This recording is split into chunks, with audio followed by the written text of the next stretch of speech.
Bombastic side-eye, criminal offensive side-eye.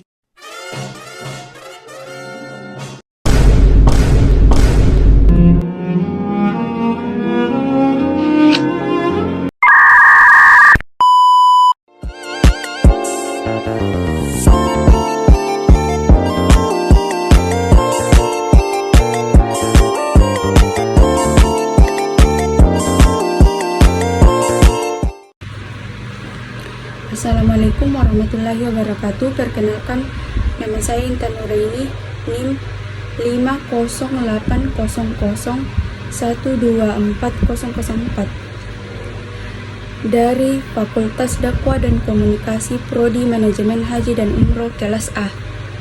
Definisi broadcasting secara umum.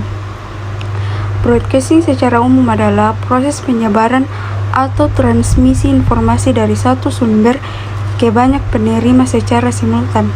Informasi yang disiarkan bisa berupa suara, gambar, video, atau kombinasi dari semuanya.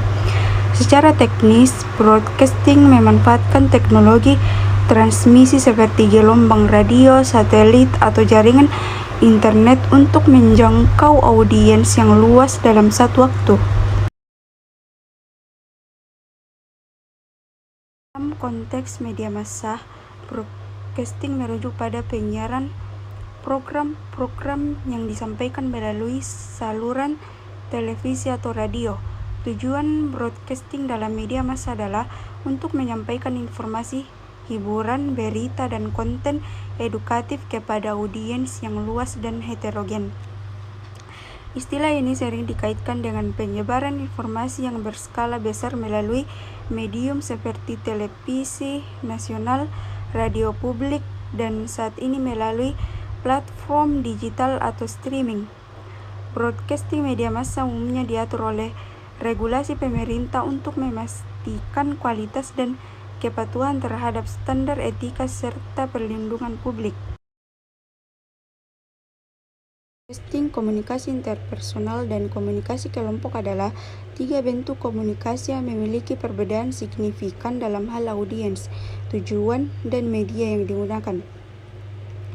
Broadcasting adalah proses penyebaran informasi secara luas kepada banyak orang sekaligus, biasanya melalui media massa seperti radio, televisi, atau internet, misalnya streaming atau media sosial. Pesan yang disampaikan bersifat satu arah di mana pengirim tidak mengharapkan tanggapan langsung dari audiens. Contohnya, sebuah stasiun televisi menyiarkan berita nasional. Contoh kedua, sebuah radio menyiarkan acara musik kepada pendengar di seluruh kota. Komunikasi interpersonal. Komunikasi interpersonal adalah komunikasi yang terjadi antara dua individu atau dalam kelompok kecil yang melibatkan interaksi langsung baik secara verbal maupun non-verbal. Biasanya terjadi dalam konteks yang lebih intim atau personal dan ada timbal balik dari kedua pihak. Contoh, percakapan antara dua sahabat tentang masalah pribadi. Seorang dokter berbicara dengan pasiennya mengenai diagnosa penyakit. Komunikasi kelompok.